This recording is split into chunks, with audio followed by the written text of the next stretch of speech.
इंडी गठबंधन के एक बहुत बड़े नेता ने कहा कि मोदी जी आपको जो गारंटी देता है उस पर बैन लगना चाहिए। अरे इतने डर गए हो क्या? अरे मोदी की गारंटी से घबरा रहे हो क्या? नरेंद्र मोदी का मैं जिक्र करना चाहूंगी, जो ओछे हथकंडे करने में आपको पता है कि आगे आगे होता है और हर दफा बेनकाब हो जाता है। इलेक्शन से पहले मोदी सरकार की बड़ी धांधली अवाम के सामने आ गई है। साल 2017 में इलेक्टोरल बॉन्ड बिल के जरिए बीजेपी ने तारीख की सबसे बड़ी इंतखाबी धांधली की है। इलेक्टोरल बॉन्ड के नाम पर कॉर्पोरेट सेक्टर से अतियात के जरिए मोदी सरकार ने तकरीबन 13 करोड़ हासिल किए हैं। और मोदी को ये पता है कि हमारी आर्मी इतनी मजबूत है और हम इतने मुसलमान इतने मुजाहिद हैं कि हम इनको छुप के हम मारेंगे, इनके घरों में जाके घुस के हम मारेंगे। ये हमें क्या मारेंगे? नहीं तो सर, हमने ऐसा क्यों करना है? अल्लाह ना करे ऐसा कोई वक्त आए कि हमें किसी हमसाये के साथ ये काम करना पड़े। वो हमसाया अगर दहशतगर्दी करते हमारे घर में घुसेगा तो फिर हम नहीं मारेंगे। मोहतात रहे। ख्वाजा आसिफ ने शटअप कॉल दे दी। कहा भारत में इतनी जरूरत नहीं कि बराह रास्त हमला करे। राजनाथ इलेक्शन मुहिम की वजह से भड़के मार रहे हैं, मगर इलेक्शन के चक्कर में भारत ऐसी हरकत ना कर बैठे जिसका उसे खुमियाजा भुगतना पड़े। पहले भी भारत ने पाकिस्तान में घुसकर कार्रवाई की तो अंजाम क्या हुआ? हमने इनका जहाज गिराया था और पायलट को पकड़कर खैरात में वापस किया। अगर दोबारा ऐसी कोशिश की तो ईंट का जवाब पत्थर से देंगे। हम चाहते हैं कि हम उनके साथ ट्रेड स्टार्ट करें, तो ये एक मुझे लगता है कि साइकोलॉजिकली वो हम पे एक प्रेशराइज कर रहे हैं हमें, ताकि वो बेटर टर्म्स नेगोशिएट कर सकें। अदरवाइज ऐसा कोई इशू नहीं है कि टेररिज्म हमारी तरफ से होता है, और ये उनकी एक आदत रही है इंडिया की हमेशा से कि वो प्रोपेगेंडा करते हैं और उसके बाद इस चीज़ को हाईलाइट करते हैं। जबकि पास्ट में भी हम देख चुके हैं कि जो हमारे पास से इधर बलूचिस्तान में एक्टिविटीज़ होती रही हैं और हमारे बाकी जगहों को डिस्टेबलाइज करने की कोशिश की गई है, तो इसमें इंडियन और रॉ की एजेंसीज मुलविस रही हैं। पाकिस्तान में कोई दहशतगर्द आज तक नहीं छुपा। ना इंडिया साबित कर सका। हमने उनके बंदे पकड़े हैं, हमने उनके मेजर कर्नल यहाँ अरेस्ट किए हैं और उनको सजाएं दी हैं जो यहाँ दहशतगर्दी करवाते थे। मोदी सरकार ने अतियात के बदले में निजी कंपनियों पर सरकारी प्रोजेक्ट्स और टेंडर्स की बारिश कर दी। अब हाल ही में बीजेपी ने इंतखाबी मुहिम के लिए चंदा जमा करने के लिए पोर्टल का आगाज किया और बीजेपी के जो वुज़रा हैं उन्होंने सोशल मीडिया पर महज 1000 से 2000 तक के अतियात की रसीदें पोस्ट कर दी। और बीजेपी के जो अहलकार हैं उन्होंने रसीदों से अंदाजा लगाया जाए तो अगर देखें कि कुल जो है ना वो मेरे ख्याल से 1 लाख भी नहीं बन पाते, तो पार्टी फंड्स में तकरीबन 13,000 करोड़ कैसे मौजूद है? आती ना ऐसे करके ना।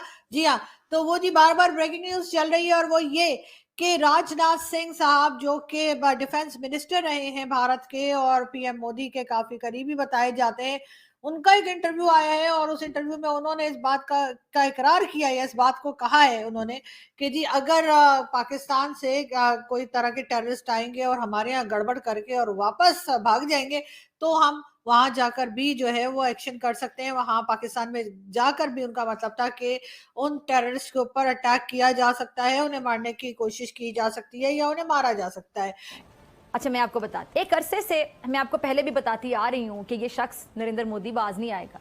इक़्तिदार का लालच इसके अंदर रच बस गया है, ये अंधा हो गया है इक़्तिदार के लालच में, हवस में, और ये मीडिया से लेकर सेठों तक हर चीज को कंट्रोल करके बकायदा भारत में डिक्टेटर बना हुआ है ये नरेंद्र मोदी इस वक्त। और मैं तो मेरे ख्याल से इसको फ्रॉडिया अगर कह दूं तो बिल्कुल गलत नहीं होगा। दौरे हाजिर का शख्स है जिसने पुलवामा ड्रामे में अपनी ही फौज, अपनी सिन्हा, अपने फौजियों को मरवा दिया था इस नरेंद्र मोदी ने। उस ड्रामे का खुमियाजा इसे चाय की सूरत में 2 जहाज गवा कर मिला, लेकिन नहीं आई इसको तो अकल नहीं आई, आज तक नहीं आई और आइंदा भी नहीं आनी। अब दूसरी जानिब जो गुजरात का कसाई है नरेंद्र मोदी, इसकी ज़ेरे क़यादत रियासत से मुसलमानों का नामो निशान बिटाने की भरपूर कोशिशें हो रही हैं। ज़बरदस्ती लोगों से वहाँ पे जय श्री राम के नारे लगवाए जाते हैं, मुसलमानों का जीना दूभर किया हुआ है इन्होंने वहाँ पे। आज भारतीय मुसलमानों की जो अक्सरियत है, आपको पता है, अलग थलग जो कच्ची पक्की बस्तियाँ हैं वहाँ पे रिहाइश रखने पर मजबूर हो चुकी हैं। गरीबों की बस्तियाँ उनको भी इस तरह का तासुब का सामना करना पड़ता है, क्योंकि आपको याद होगा कि इनके बॉलीवुड के 2-3 बड़े नामवर चेहरे, इनके बड़े वो सुपरस्टार किस्म के लोग, उनके बयानात सामने आ चुके हैं कि जी हम किसी सेक्युलर इंडिया, ये होता है आपका सेक्युलर इंडिया, जहां पे कोई भी माइनॉरिटी खुद को महफूज तस्वुर नहीं करती है। आप मुसलमानों को देख लें, ईसाइयों को देख लें, सिखों को देख लें, और ये जो खालिस्तान तहरीक है क्यों चल रही है, मुसलमान वहां पे परेशान है। कोई उर्दू वाला सफर कर रहा है और जिसके पास पैसे हैं वो अंग्रेजी वाला सफर कर रहा है, अपना मुल्क छोड़कर जा रहा है, कोई अमेरिका जा रहा है, कोई बर्तानिया जा रहा है, कोई कनाडा जा रहा है, कोई रहना नहीं चाह रहा भारत में, भारत को छोड़ने के लिए लोग तैयार हैं। लेकिन जिनके पास पैसे नहीं, जारी बात है, अब वो उर्दू वाला सफर तो कर नहीं सकते, वो बेचारे अंग्रेजी वाला सफर करने में फ्रॉडिया और असल रूप सामने आ चुका है, बेनकाब हो चुका है। और कैसे भारतीय जनता है, अब वो सोचे कि वो कैसे इस फ्रॉडिये से जान छुड़वा, और पूरी दुनिया में दहशतगर्दी के जो मामलात हैं, पूरी दुनिया को, बीजेपी को, बल्कि इस मुल्क, ये लोग कहते हैं और कानून को जानकर कह रहे हैं कि मोदी का गारंटी देना ही गैर कानूनी है। मेरे देशवासी, आप इस देश के मालिक हैं, आप मुझे बताइए, क्या मोदी गैर कानूनी काम कर रहा है? क्या गारंटी देना गैर कानूनी है? क्या मैं मेरे देशवासियों को मेहनत करने की गारंटी देता हूं तो क्या मैं गुनाह करता हूं? मैं मेरे देशवासियों को यह कहूं कि मैं 24 घंटे काम करूंगा तो क्या ये गुनाह है? मोदी गारंटी देता है, उसको भी उन्होंने गुनाह बना दिया। अरे भाई, मोदी गारंटी इसलिए देता है क्योंकि उसके पास गारंटी पूरी करने का मादा है।